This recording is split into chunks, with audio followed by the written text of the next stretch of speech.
Today I'm showing you the top 10 NBA MVP seasons of all time, ranking each superstar's year by their unstoppability, iconic moments, and how much they went on to carry their teams in the postseason.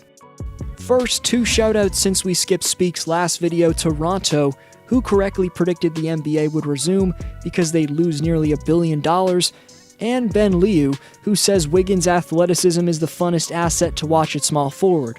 Question coming up for next vid shoutout: yearly giveaways for the top 5 on the Speaks board. The Cincinnati Royals were a team that 8 years after Oscar Robertson had a historic 1963-64 MVP campaign for them, relocated to Kansas City, where they renamed the team the Kings. Then in 1985, they relocated to Sacramento, where they've had only 2 division titles and not a single trip to the finals. Even though Cincinnati was a first-round exit, Robertson was 0.1 rebounds shy of averaging a triple-double for the second time in his Royals tenure.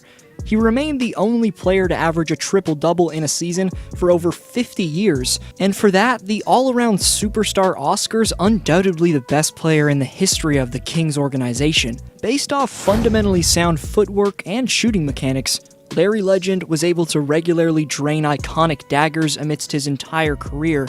After all, though, Prime Bird, where he was the most unstoppable during his career, occurred in the 84-85 season. For the soon-to-be 3-time champion, this was his second of 3 straight MVPs, but the only time he didn't win a championship in those campaigns. Despite Boston coming up 2 wins short of the title that year, the reason I picked this version of Bird is because this is when the sharpshooting artist was at his most elusive and quickest. Larry could seamlessly find his way open off the ball for jumpers and go off in the post. The then 29-year-old was in his physical prime, and I know we're not ranking the best players of all time today, but it'd be hard not to consider Bird a top 10 player ever. Easy Money Snipers, the nickname Durant wants us fans to call him by, maybe that can't be the case anymore, but the first nickname I brought up perfectly described how he produced on a nightly basis just over 6 years ago in 2013-14. He was dominating with a ball handling / pull-up ability unheard of for a player with his wingspan.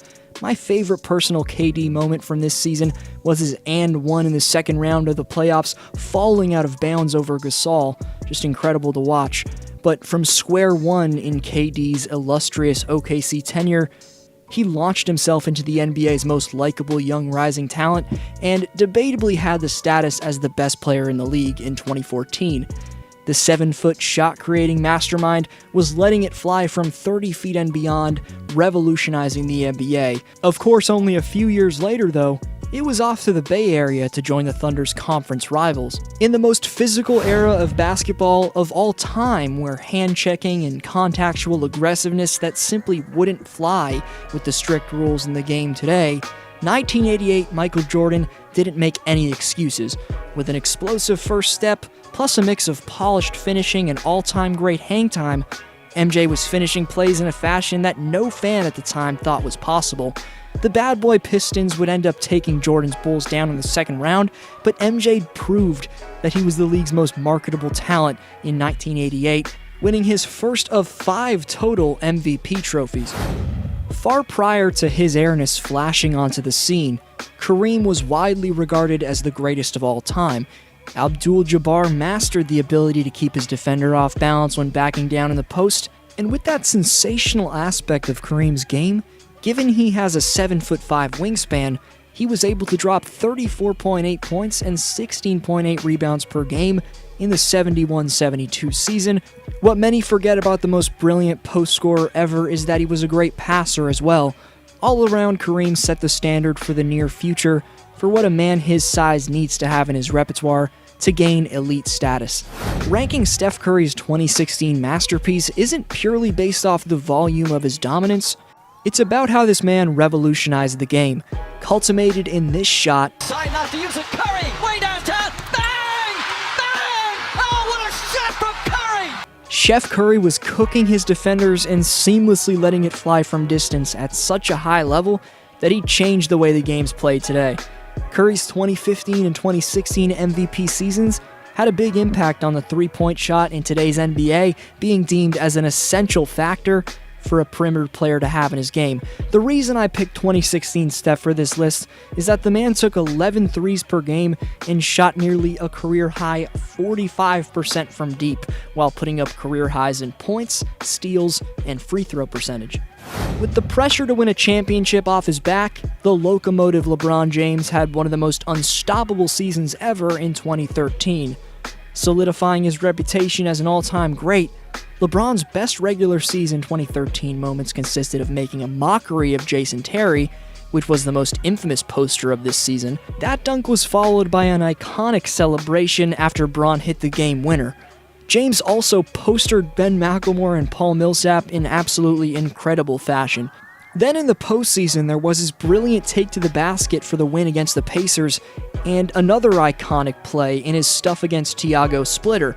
All of that 2013 campaign culminated in James leading the Heat out of a 3-2 hole in the finals to secure Miami back-to-back titles.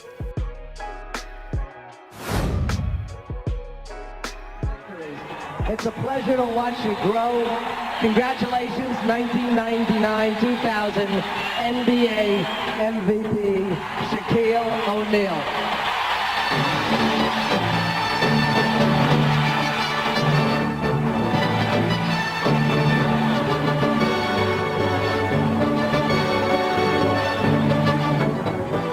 First of all, I'd like to thank Phil Jackson, the real coach of the year.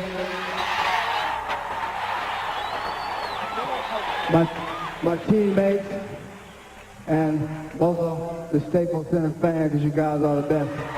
This is y'all award. Love you. Even though his name's not often brought up when debating the NBA's all-time greatest talents, Shaq's pure dominance in 2000 was debatably the most dominant season from a player of all time. People look back and say the big Aristotle got the buckets he did because of his size, with his 7'1" and around 300-pound frame. 99-2000 O'Neal actually dominated because he was night and day quicker and more explosive than any big man by far, and had one of the smoothest, most polished one-dribble jump hooks ever. It was his combination of power, speed, and grace that truly made Shaq's MVP season so damn special. The Lakers captured their first of 3 consecutive titles, with Shaq averaging an insane 38 points, just under 17 rebounds, and 2.3 blocks in the NBA Finals. 2 numbers in his stat line are proof to why Chamberlain earns the number 2 greatest MVP season of all time: 33.5 points and 24.6 rebounds. That was this man's stat line in 65-66. Of course, people are going to make the argument he didn't have competition, and yes, this insane year from Wilt came a few years before Kareem entered the league, but he still had to deal with developed star bigs like Nate Thurmond, Walt Bellamy, Wayne Embry, and Chamberlain's toughest task at the time was none other than one of the best defenders at center ever, Bill Russell. Wilt's 7'8" wingspan, relentless hustle, in an insane 47.1 minutes per game allowed him to tear through any defense offensively, but he also had one of the best fadeaways in the post that you'll ever see. He's the best rebounder of all time, and his shot blocking puts him in the debate for the best rim protector ever. Right before number 1, honorable mentions to 1993-94 Hakeem, 2016-17 Russell Westbrook, 2008-2009 LeBron James, 2001-2002 Allen Iverson, 1980-81 Julius Erving, 2004 Kevin Garnett, and 2010-2011 Derrick Rose. 40 years after the second-ranked Wilt, MJ was in his physical prime and also putting up a career-high 43% clip from three-point range. Michael's shooting and athletic prominence simultaneously were at their highest level in his career. Jordan also mastered the mid-range game, and whether it was his post-fade or shifty one-dribble pull-ups, that shot was also at its peak during the 95-96 campaign. What many fail to truly take into account when arguing against MJ's GOAT status is his perimeter defense. He was undoubtedly the most intimidating force in the game at guarding the perimeter. This campaign saw Jordan win his first championship in 3 years for his staggeringly outstanding two-way production from October all the way through June. 96 Michael Jordan was an easy choice for this number 1 spot. For more intriguing top 10s, along with other NBA lists, rankings, stories, and predictions, subscribe so you don't miss anything. Follow me on Instagram at DFlowHoops and check out how accurate my 2020 return predictions were in my last vid if you missed it. This was D-Flow. I'll see you next video.